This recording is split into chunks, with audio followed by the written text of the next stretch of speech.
うずらの卵ってなんであんなに美味しいんでしょうか。いきなり何？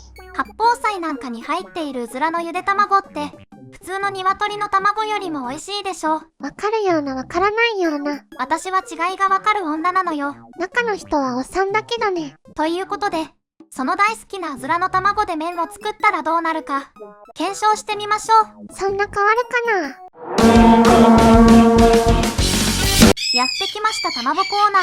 生地も中ずば垂れまい。生のうずらの卵ってなかなか買わないですよね。ちゃんと売ってるところが偉い。鶏の卵1個に対してうずらの卵が何個いるのかわからないので多めに買ってきました。タイル入りそうね。改めて比べてみるとかなり小さいですね。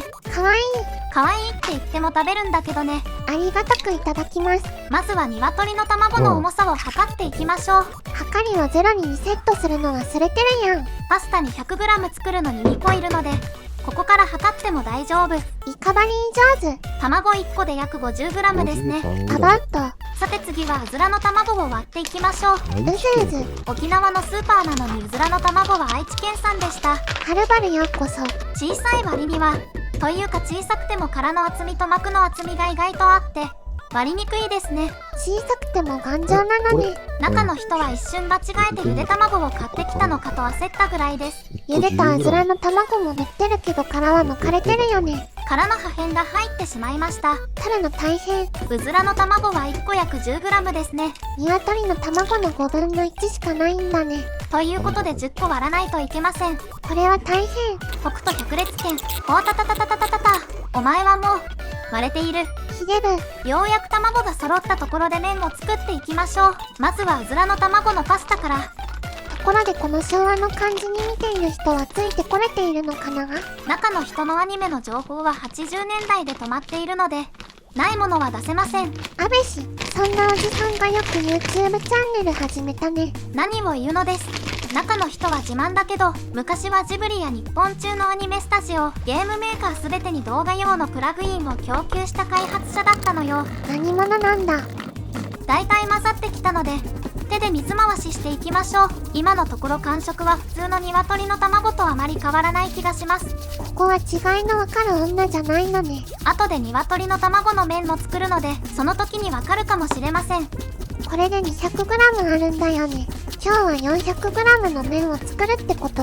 まあね、食べるのは 100g ずつの予定だけど 100g だけ作っても手間は変わらないから余計に作っておくのよ。麺ばっかり食べてるね。中の人は麺が好きすぎて麺打ちを極めてしまったぐらいなので麺を食べない日はないそうよ。米は食べないんかい。米はたまに食べてるみたい。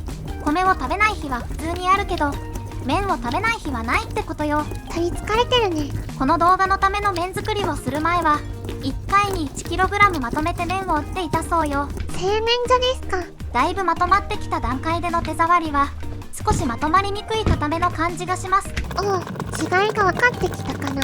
卵だけで作る生パスタは強力粉 100g に対して卵1個で水と塩だけの加水率の感触で比較すると 50% ぐらいの感じでこねやすい柔らかさなのですがこの生地は少し硬いですね。なるへそ。とりあえず一旦生地は完成です。ここではこねないでまとめるだけにして30分生地を寝かせます。お次は普通の鶏の卵で生パスタを作っていきます。卵以外は同じ塩、オリーブオイルでなるべく同じ工程で作っていきますね。研究オタク気質ね。作り方はさっきと同じなのでおなじみの高速ワープしていきますね。思想体制理生地をまとめるのはうずらの卵と比べて超簡単。比較的ねっとりして感じます。論。そんな違うとは。押しても簡単に潰れてくれます。粉の段階から生地がまとまるまで6分と7分の違いがありました。そこまで大きな差ではないね。まあけど体感としてはかなり楽な印象でした。生地が柔らかいですね。どっちが美味しいか変わってくるのかな。食感に違いが出てくるかもしれませんが私としてはうずら卵の味が影響することを期待してます。飽くなき探求心。さあ2つの生地を比べてみましょう。どっちがどっちだっけ？左が鶏の卵、右がうずらの卵で作った生地です。押してみてはっきり違いがわかるほど左の鶏の卵の生地の方が柔らかいです。そんなに違うのか。見てわからないですか？どうでもいいけどお腹すいた。豚肉切ってチャーシューでも作るの？何言ってるの。これはミンチを作るための下準備なんです。筋を丁寧に切っています。ミンチもブロックから作るとは大変だね。豚の肩ロースから自分で作った方が食感がしっかりしてて美味しいのよ。こだわりが半端ないね。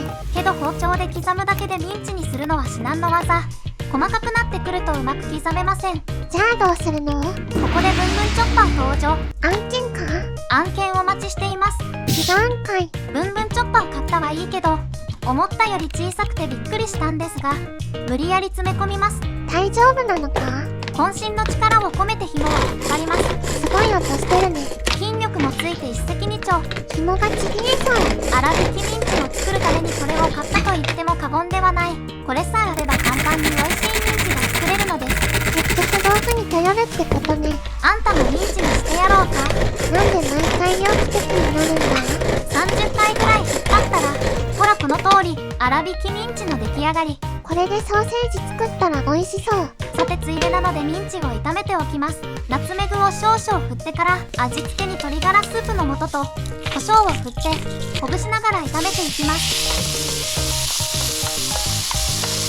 そしてついた料理酒と豆板醤も入れて深みとパンチを出します。和洋中どれなんだ？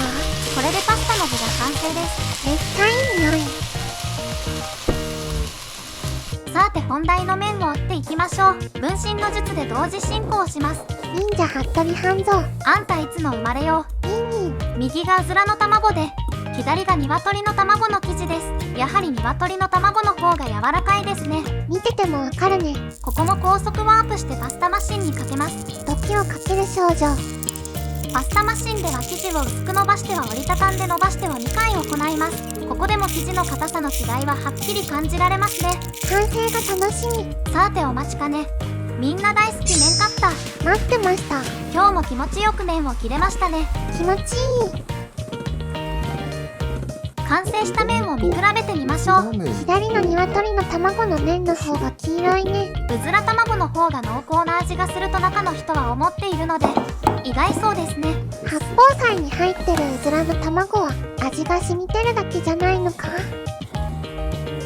さてお湯を沸かしているうちにプチトマトを切りまくって準備万端。麺も同時進行で茹でていきます。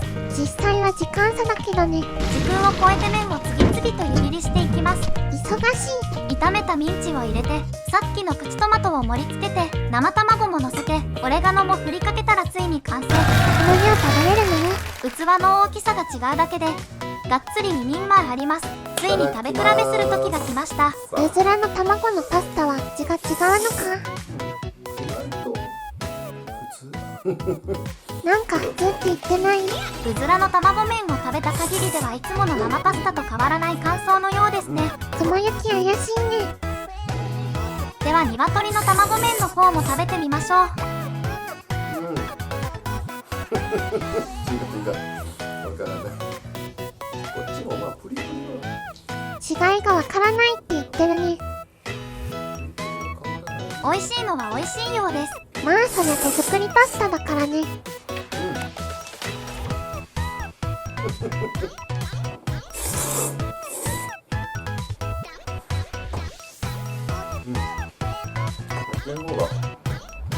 ブリブリはうずらの卵麺の方がブリブリしているようです。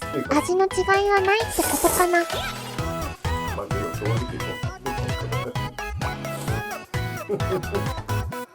まあそういうことで美味しいけど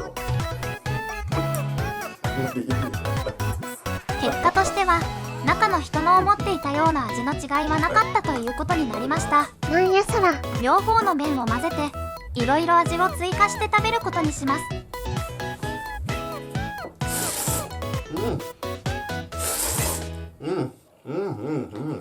結果としてはうずらを使っても一緒だけどチーズ入れたら美味しいでした。なんのこっちゃ。じゃあねチャンネル登録よろしくね。またね。じゃあね。工藤さんは来ませんでした。以上です。